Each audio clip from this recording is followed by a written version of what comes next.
قسم کھا کے کہہ رہا ہوں ایسا ہو گیا. وہ کہتا ارے نہیں یار ایسا نہیں ہو سکتا. تو پھر ہم کیا کرتے ہیں؟ ہم اس کے سر پر ہاتھ رکھتے ہیں اور سر پر ہاتھ رکھ کر کہتے ہیں تیری جان کی قسم ایسا ہو گیا. بالکل یہی انداز. اللہ نے سورج کی قسم کھائی، چاند کی قسم کھائی، دن کی قسم کھائی، رات کی قسم کھائی، آسمان کی قسم کھائی، زمین کی قسم کھائی، اور ہر قسم کھا کر ایک بات کہی، اپنے ظاہر کو خوبصورت بنا لو کامیاب ہو جاؤ گے، اپنے باطن کو خوبصورت بنا لو کامیاب ہو جاؤ گے. اگر ظاہر کو گندا کر لیا اور باطن کو گندا کر لیا تو ہلاک و برباد ہو جاؤ گے. لیکن میری تمہاری سمجھ میں نہیں آ رہا. تو اللہ تعالیٰ نے پھر آخری ہتھیار استعمال کیا، وَنَفْسٍ وَمَا سَوَّاهَا، تیری جان کی قسم اور تیری جان کو بنانے والے کی قسم. اب تو میری بات مان لے، قَدْ أَفْلَحَ مَنْ زَكَّاهَا وَقَدْ خَابَ مَنْ دَسَّاهَا. کامیاب ہوا وہ جس نے اپنے ظاہر کو اچھا بنایا، ناکام ہوا وہ جس نے اپنے ظاہر کو گندا کر لیا. کامیاب ہوا وہ جس نے اپنے باطن کو اچھا بنایا، ناکام ہوا وہ جس نے اپنے باطن کو گندا کر لیا. اللہ نے حکم دیا حلال کمانا، حلال کھانا، اپنی کمائی پر دھیان دو.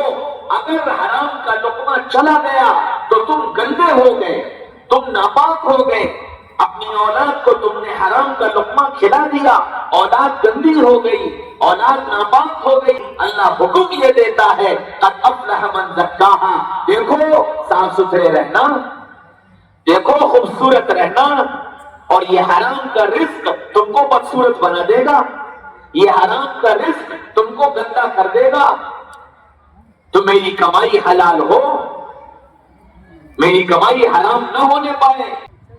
اب مجھے تمہیں ہر ایک کو اپنی زندگی میں جھانک کر دیکھنا ہے، میری کمائی حلال ہے یا میری کمائی حرام ہے. میں اللہ کو راضی کر رہا ہوں یا اللہ کو ناراض کر رہا ہوں.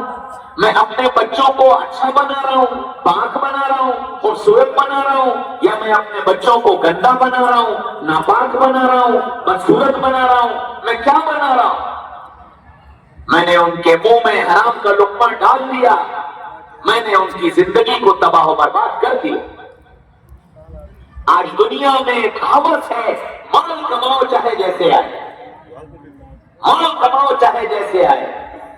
جھوٹ بول کر، دھوکہ دے کر، ظلم کر کے، زیادتی کر کے، جوا کھیل کر، سٹا لگا کر، چاہے جس راستے سے مال آئے، مال کماؤ، مال کماؤ، مال کماؤ. یاد رکھو جتنے غلط راستوں سے مال آتا ہے وہ غلط راستوں میں چلا جاتا ہے. کبھی وہ مال تمہاری زندگی میں پنپ نہیں سکتا جو غلط راستوں سے آئے گا. اللہ نے جو طریقے حرام کر دیے، اللہ نے اس میں بے برکتی ڈال دی.